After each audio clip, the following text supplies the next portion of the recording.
আমরা নিরপেক্ষ নই, আমরা মুক্তিযুদ্ধের পক্ষে। শুধু দর্শক শ্রোতা, দৃষ্টিকোণ একাত্তরের পক্ষ থেকে আপনাদের স্বাগত জানাই।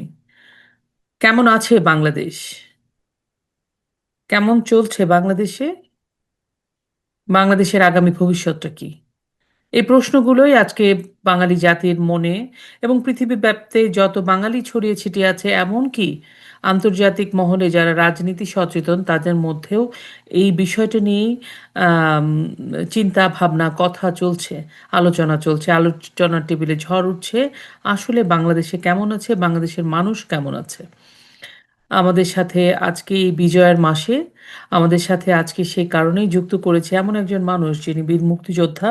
তিনি আমাদের সাথে যুক্ত হয়েছেন, আমাদের সাথে আলোচনা করবেন কেমন আছে তাদের তৈরি 1971-এ তারা রক্তক্ষয়ী যুদ্ধের মধ্য দিয়ে যে দেশটাকে অর্জন করলেন, সেই দেশটাকে আমাদের পরবর্তী প্রজন্ম, তাদের পরবর্তী প্রজন্ম কেমন রেখেছি, কেমন রাখছি, আগামীতে কেমন বাংলাদেশ তৈরি করতে যাচ্ছি, সেটা নিয়ে আমাদের সাথে আজকে আলোচনা করবেন বীর মুক্তিযোদ্ধা এবং একজন আম, রাজনীতি সচেতন মানুষ, আমাদের রাজ্যকুল হায়দার চৌধুরী। তিনি রাজ্যকুল হায়দার ভাই, আপনি আমাদের দৃষ্টিকোণ একাত্তর পরিবারের একজন। তারপরেও দৃষ্টিকোণ একাত্তরের আজকের আলোচনায় আপনাকে স্বাগত জানাই। আপনাকে ধন্যবাদ। আজকের একটা বিশেষ সময় আমাকে, বিজয়ের মাসে আমাকে আপনার এখানে ডাকার জন্য, এবং যারা দর্শক শ্রোতা যারা আছেন তাদেরকেও আমরা অভিনন্দন জানাচ্ছি। আজকে যারা সেখানে শুনছেন বা আগামীতে যারা শুনবেন, আপনার সবার প্রতি আমার শ্রদ্ধা। এই যে বললাম যে কেমন আছে বাংলাদেশ, আমাদের 5ই অগাস্টের ওই, আমরা সবাই ইতিমধ্যে জেনে গেছি, যে জানি এটা নিয়ে নতুন করে কি বলবো, যে 5ই অগস্টের যে জুলাই অগস্টের যে ষড়যন্ত্র, তারপরে শেখ হাসিনার নির্বাচিত সরকারকে পতন করিয়ে যে একটা জঙ্গিবাদী উত্থান হয়ে গেল ইউনূসের নেতৃত্বে।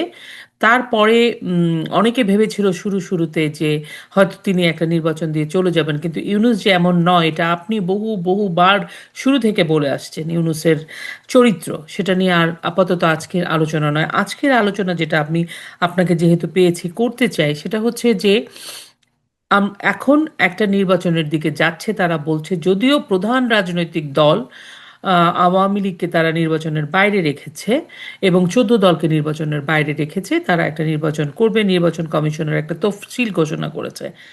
সে সাথে সাথে আরেকটা বিষয়, বাংলাদেশের একজন রাষ্ট্রপতির একটা বক্তব্য, মানে ইন্টারভিউ পাবলিশড হয়েছে রয়টার্সের সাথে। তো আমার কাছে মনে হলো এই দুটো বিষয় নিয়ে আপনার সাথে আলোচনা আগে করি। একই ধারে উনি, আমি রাষ্ট্রপতির বক্তব্য মানে ইন্টারভিউয়ের একটা কথা উনি একটা জায়গায় উনি বলেছেন, I am need to leave, I am interested to go out. আমি চলে যেতে চাই, তবে নির্বাচন না হওয়া পর্যন্ত আমাকে যদি দায়িত্বে থাকতে হয় থাকব। এটি রাষ্ট্রপতির সাংবিধানিক বাধ্যবাধকতা।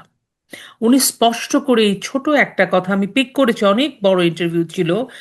কৃষ্ণা এন দাস বলে একজন, দাস বলে একজন ইন্টারভিউটা নিয়েছিলেন রয়টার্সের সাংবাদিক, অনেক কিছু ছিল, কিন্তু এই প্রসঙ্গটা আমি কেন তুললাম, এখানে উনি সিগনিফিকেন্টলি ওনার যে সাংবিধানিক বাধ্যবাধকতা, সংবিধান, একজন রাষ্ট্রপতির যে ভূমিকা থাকা উচিত, কর্তব্য থাকা উচিত, সেটা নিয়ে উনি স্পষ্ট করে কথা বললেন।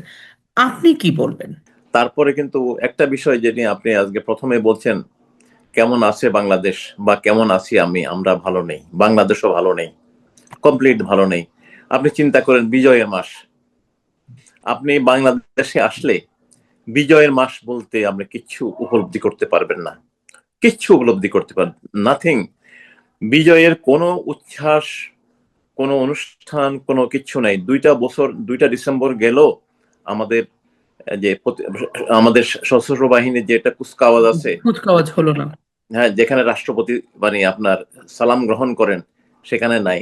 আজকে গত নভেম্বরে আমাদের সেনা মানে আমাদের সশস্ত্র বাহিনী দিবস গেল, সেখানে রাষ্ট্রপতির মানে মানে সেখানে কোনো নিমন্ত্রণ ছিল না, উনি সেখানে ছিলেন না। নর্মালি এসব অনুষ্ঠানগুলোতে রাষ্ট্রপতি থাকেন মূল ফোকাস।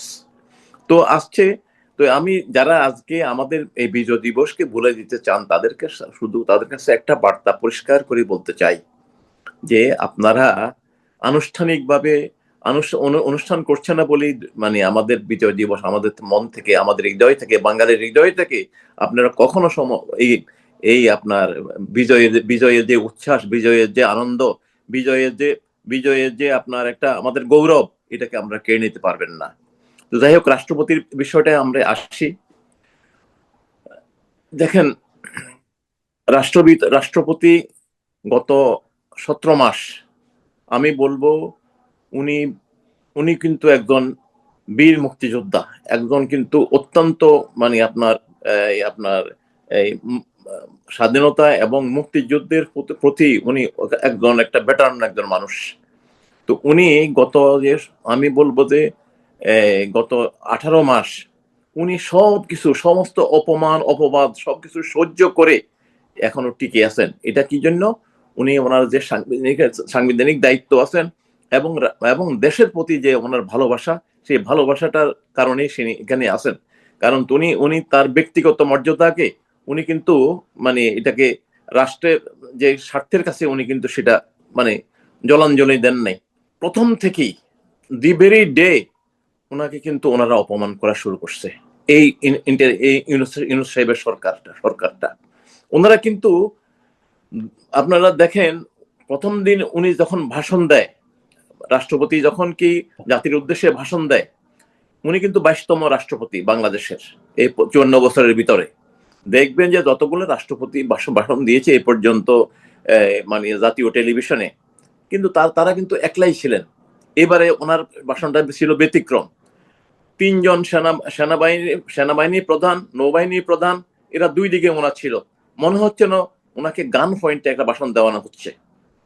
এটার যদি আমরা এখন আমরা মানে একদাট বলতে পারবো না ঘটনাটা কি, কিন্তু একটা আন্দাজ করা যায় সিচুয়েশনে। এখন যেটা প্রকাশিত হয়েছে, মাননীয় প্রধানমন্ত্রী দেশ ছাড়তে বাধ্য হলেন সেনাবাহিনীর হেলিকপ্টারে, বিমান বাহিনীর বিমানে করে তাকে ভারতে পাঠিয়ে দেওয়া হলো। তখন কিন্তু রাষ্ট্রপতির কাছে কিন্তু মাননীয় প্রধানমন্ত্রীর কোনো পদত্যাগপত্র ছিল না। তাহলে কি করবো দেশটা? তারপরে তো উনি তো দেশ ছেড়ে চলে গেছেন। তাহলে কি করতে হবে?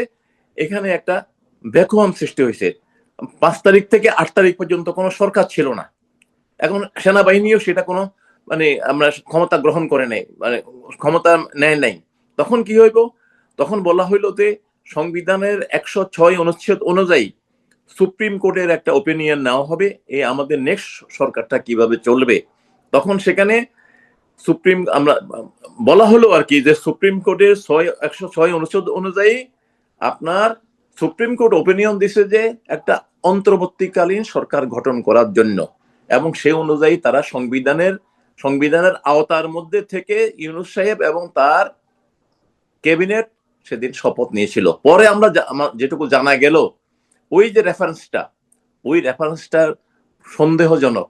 কারণ সুপ্রিম কোর্টের একজন আপনার সিনিয়র অ্যাডভোকেট মহসিন রশিদ সাহেব, এখানে সুপ্রিম কোর্টের একটা নোটিশ দেওয়া হয়েছিল যে ওই রেফারেন্সের কপি ওনাকে দেওয়া হোক, কিন্তু সুপ্রিম কোর্টের থেকে কোনো রিপ্লাই উনি পান নাই। তার অর্থ হলো সুপ্রিম কোর্টের রেকর্ডে ওই ধরনের কোনো আপনার মানে রেফারেন্সে সুপ্রিম কোর্ট থেকে রাষ্ট্রপতির কাছে পাঠানো হয়েছে এমন করে রেফারেন্স নেই। পরে আরো জানা গেল আইএসপিআর এর একটা আপনার ইয়াতে জানা গেল যে তাদের একটা মানে আপনার একটা বিবৃতিতে জানা গেল যে 5 তারিখ থেকে 8 তারিখ পর্যন্ত প্রধান বিচারপতি এবং আরেকজন আপিল বিভাগের আরেকজন বিচারপতি আপনার সেনাবাহিনীর আশ্রয় ছিল। এখন এসব রেফারেন্স দিতে হইলে প্রধান বিচারপতি মানে আপিল বিভাগের পূর্ণ বেঞ্চের সভা ডাকতে হয়। সভা ডেকে সবার ওপিনিয়ন নিয়ে সবাই যারা মানে আর কি সবার দস্তখত নিয়ে তারপরে পাঠাইতে হয়। কিন্তু সেই রেফারেন্সে কার দস্তখত আছে এইটা কেউ দেখাইতে পারে নাই। এবার সবাই সন্দেহ করছে এই রেফারেন্সটা সত্য রেফারেন্স না, এটা ভুয়া রেফারেন্স। তাইলে ওনাদের এই প্রথম আপনার ইয়েটা হচ্ছিল, তো এটা রাষ্ট্রপতি কি এটা জানে না? রাষ্ট্রপতি এটা জানেন। এবং আমরা আরো শুনছি এই পর্যন্ত প্রায় 70টা অধ্যাদেশ দিছে, এটাও নাকি রাষ্ট্রপতির নলেজের নাই, এটা আছে। তারপর 2 নম্বর হলো যে ওনারা কিন্তু সংবিধান অনুযায়ী ওনারা শপথ নিয়েছেন। সংবিধানের 48-5 ধারা কি আছে? সেখানে পরিষ্কার বলা আছে যে রাষ্ট্রের পলিসিগত ম্যাটার যদি কিছু হয়, প্রধানমন্ত্রী বা তার সমকক্ষ যিনি থাকেন, সরকার প্রধান রাষ্ট্রপতিকে সেই বিষয়টা অবহিত করবেন, তাকে ব্রিফিং করবেন। ইউনূস সাহেব এই পর্যন্ত সরকারি সফরে মোট 13টা দেশে গেছেন, 13 বার সফর করছেন, উনি একবারও রাষ্ট্রপতির সাথে দেখা করেন নাই। নোটিস, এটা তো আমাদের পরিষ্কার। রাষ্ট্রপতি কি অভিযোগ করছেন সেখানে, যে ওনার ফ্রেশ উইং বলতে 8 মাস থেকে ওনার কোনো ফ্রেশ উইং নাই, ফ্রেশ উইং কে উইথড্র করা হয়েছে। নরমালি একটা রাষ্ট্রপতি যখন থাকেন, ওনার এখানে নতুন যদি অন্য কোনো দেশের রাষ্ট্রদূত আসেন, সেখানে ওনার কাছে তাদের ক্রেডেনশিয়াল প্লেস করে তারপরে ওকে গার্ড অব অনার দেওয়া হয়। এটা একটা এটা প্রেস বিজ্ঞপ্তিতে যায়, এটা টেলিভিশনে, রাষ্ট্রীয় টেলিভিশনে এগুলোতে প্রচার হয়। আবার যদি কোনো রাষ্ট্রদূত যদি দেশ থেকে চলেও যায়, তারপরেও তারা রাষ্ট্রপতির সাথে একটা বিদায় সাক্ষাৎকার করেন। এগুলো হলো সাধারণ বিষয়। গত 8 মাস ওনার কোনো আপনার নাই। তারপরে 2 নম্বর হইলো যে উনি বলছেন যে একটা বিশেষ অজানা কারণে বিভিন্ন মিশন থেকে, বিভিন্ন দূতাবাস থেকে রাষ্ট্রপতির ছবিটা সেখানে সরানো হয়েছিল। এটা তো আপনার এটা কিন্তু সংবিধান লঙ্ঘনের বিষয়। এখানে শ্রদ্ধাকে লেখা থাকে যে এসব বিদেশি মিশনগুলোতে জাতির পিতা এবং রাষ্ট্রপতির ছবিটা থাকবে।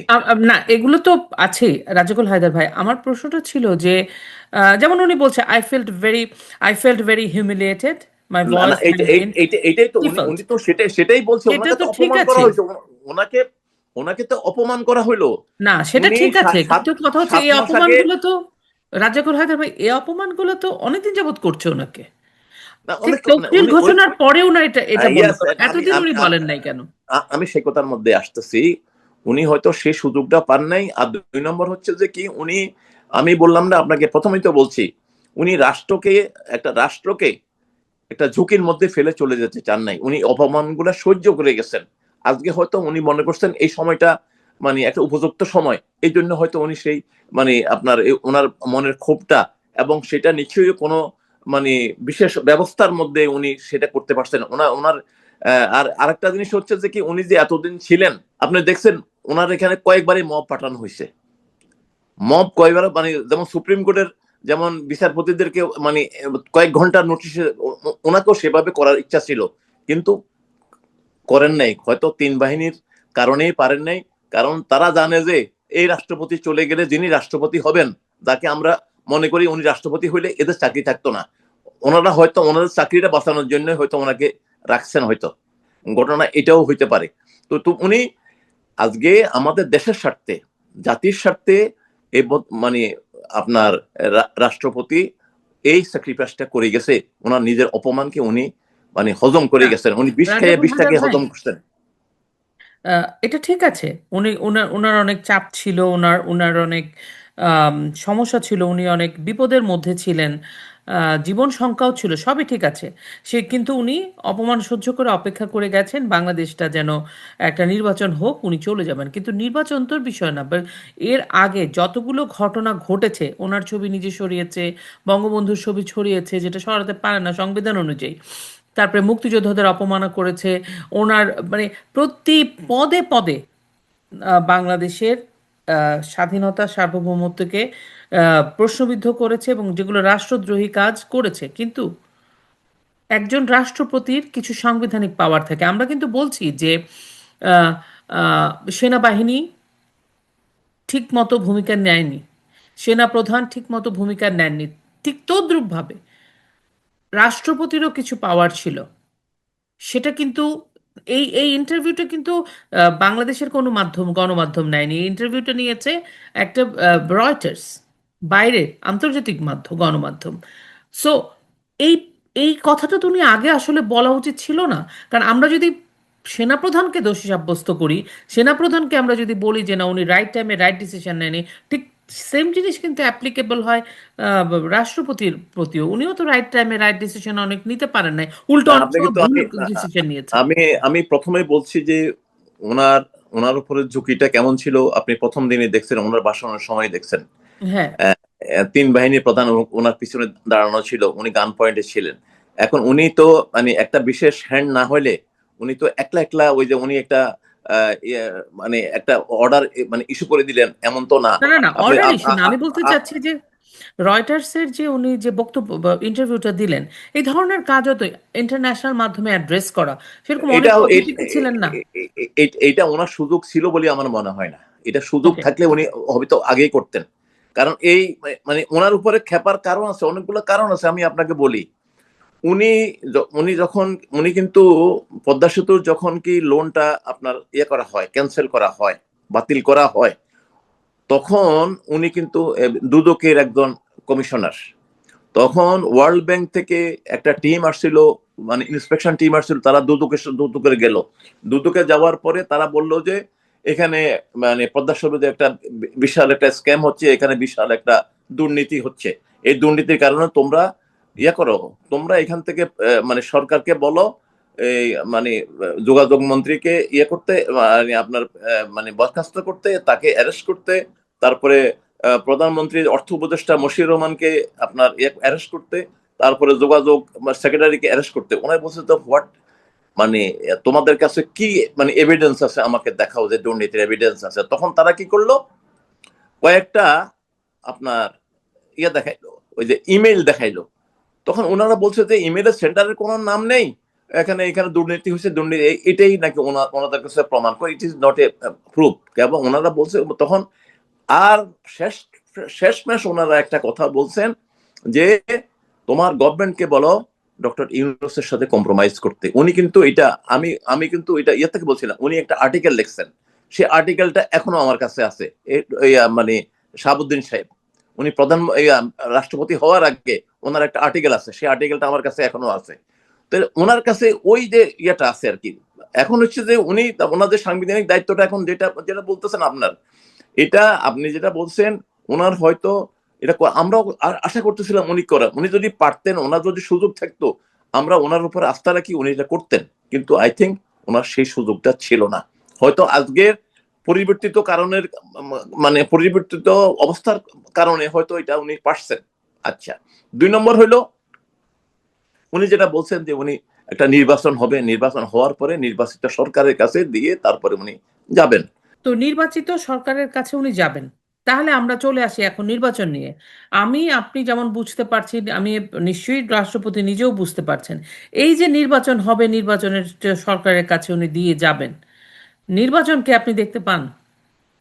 আমি আমার দেখা দিয়ে এখন তো ওনারা চাইতেছেন না, নির্বাচনটা। আপনি একজন মুক্তিযোদ্ধা মানুষ, আপনি একজন বাংলাদেশের সর্বশ্রেষ্ঠ আমি শুনেন, নাগরিক আমি একজন। আমি আপনাকে আপনার বলি, চোখে আপনি বলেন যে আপনি নির্বাচনটাকে আমি কি করে আমি দেখছেন? আপনাকে বলি, আপনার 2014 সালের, 18 সালে, 13 সালের, 18 সালের এবং 2024 সালের নির্বাচন নিয়ে অনেকগুলা কথা হয় যে এটা ইনক্লুসিভ নির্বাচন ছিল না।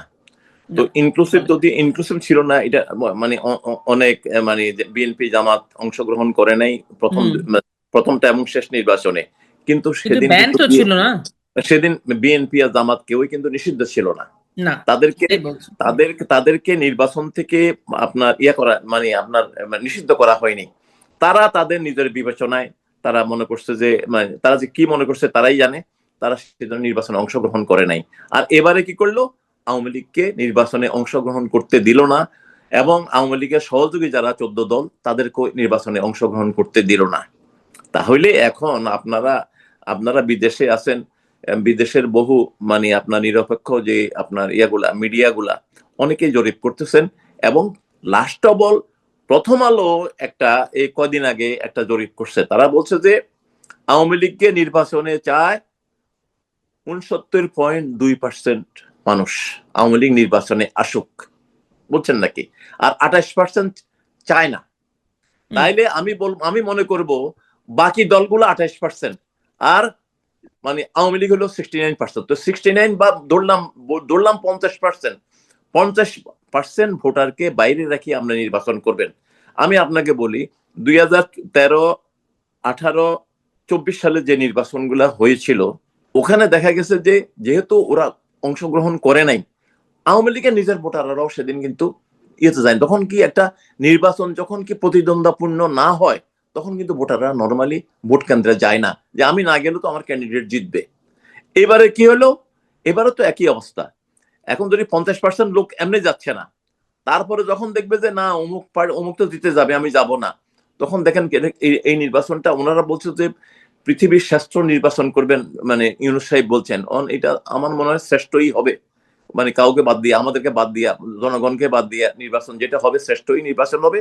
তারপরে আজকে দেখলেন যে মিস্টার শফিকুর রহমান জামাতের, উনি গতকালকে না কোন জায়গায় বলছে যে গণভোট যদি একদিন আগে না হয় তাহলে এইটা কিনা নির্বাচনী জেনোসাইড হবে, নির্বাচনী জেনোসাইড হবে। সেটা বলতে কি বলছে, কি বুঝাতে চাইছেন জেনোসাইড দিয়ে, আমরা সেটা বুঝি নাই।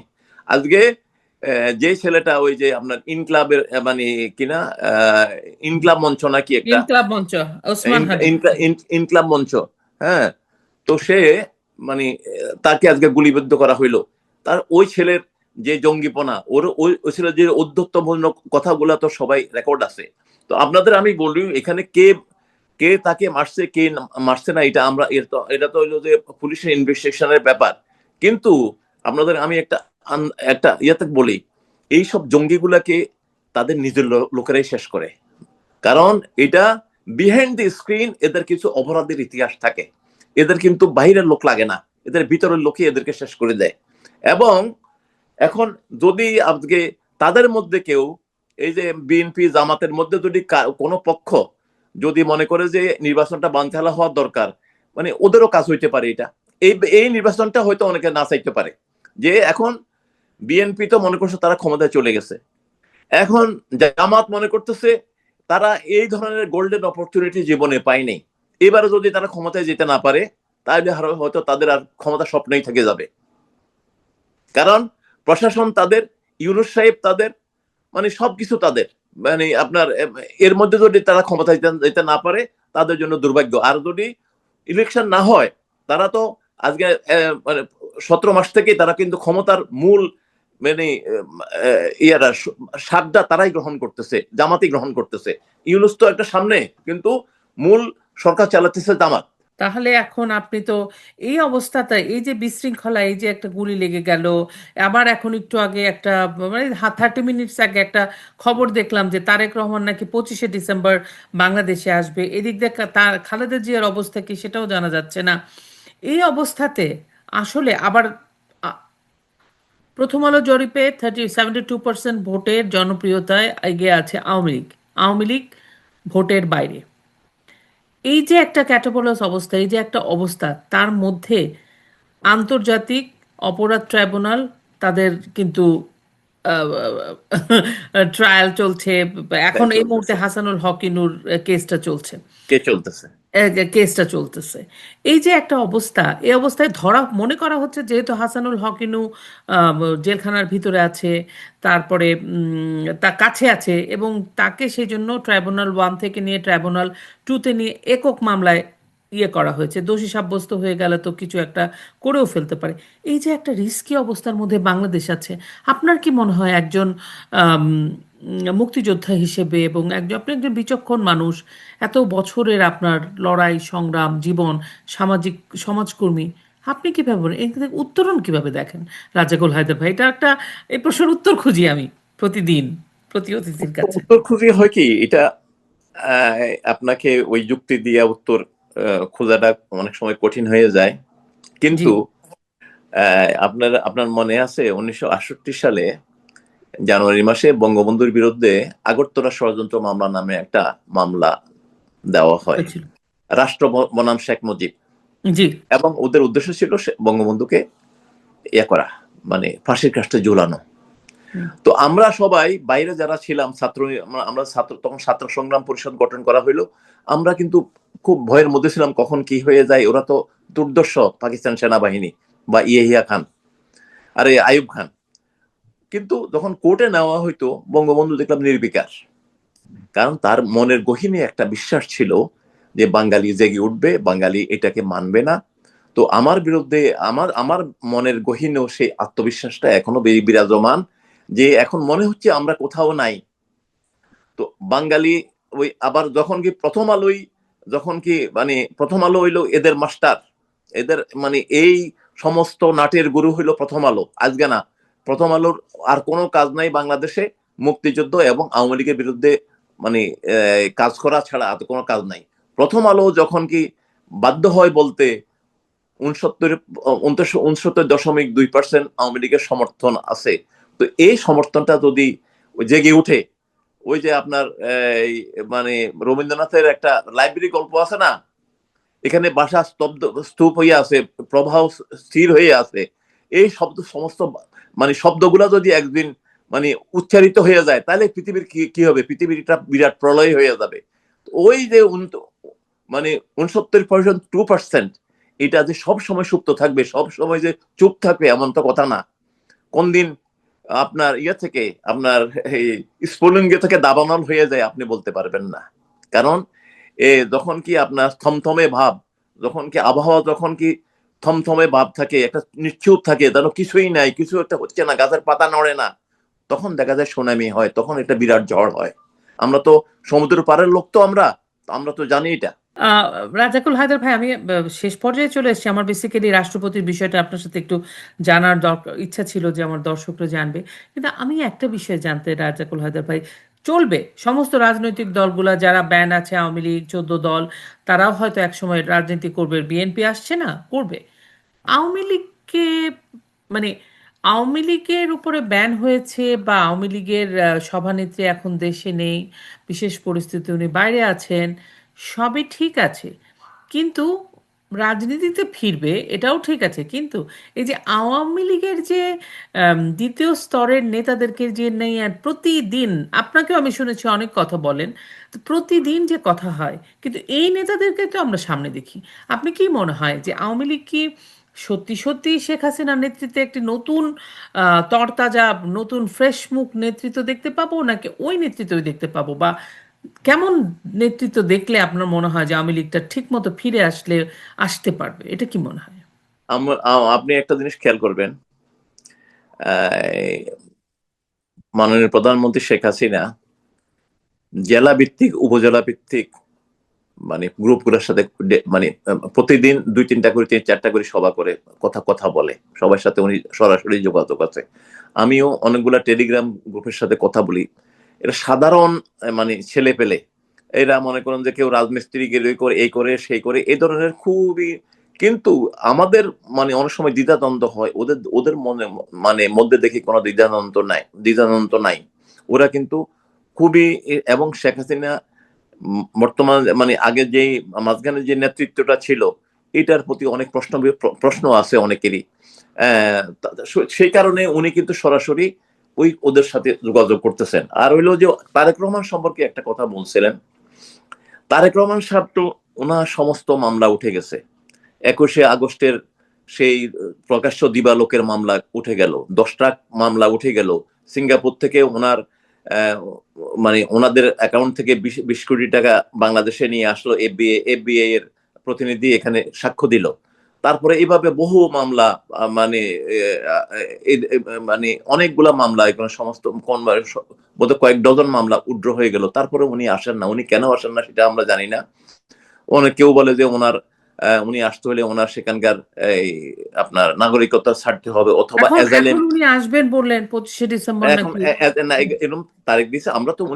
আমরা তো চাই উনি আসুক, উনি আসি, রাজনীতিতে অংশগ্রহণ করুক। শেখ হাসিনার বিরুদ্ধে আপনার মৃত্যুদণ্ড, উনি কি বলছেন যে আপনারা তো আমাকে নিতে চান, আপনারা বিমান পাঠান, আমি চলে আসব, দেখি আপনাদের ফাঁসির রশিটা কত শক্ত, আমি একটু যাচাই করে দেখতে চাই।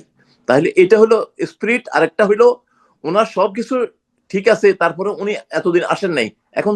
এখন যে তারিখটা দিছে, এটা যদি সত্য হয়, তাহলে তো আমরা ওয়েলকাম, লেট হিম কাম। কারণ হচ্ছে যে রাজনীতি তো করতে হবে, রাজনীতি প্রতিপক্ষ যদি না থাকে, কার সাথে রাজনীতি করবেন? আপনি আসেন, মানে এখানে ফিল্ড খালি আছে, এখন তো ফিল্ড আপনাদের, ফিল্ড তো আর কেউ নাই। তো এর মধ্যে গোল দিতে পারবেন না, তাহলে আমাদের সমস্যা, আপনার সমস্যাটা আপনি জানেন। তারপরে বেগম জিয়া 80 বছর বয়স হয়ে গেছে। ওনার ওনার যে শারীরিক মানে অসুস্থতা, এটা উনি প্রধানমন্ত্রী থাকা অবস্থায় সৌদি আরবে চিকিৎসা নিয়েছেন, আমেরিকাতে চিকিৎসা নিয়েছেন, এইভাবে অনেক জায়গায় চিকিৎসা নিয়েছেন।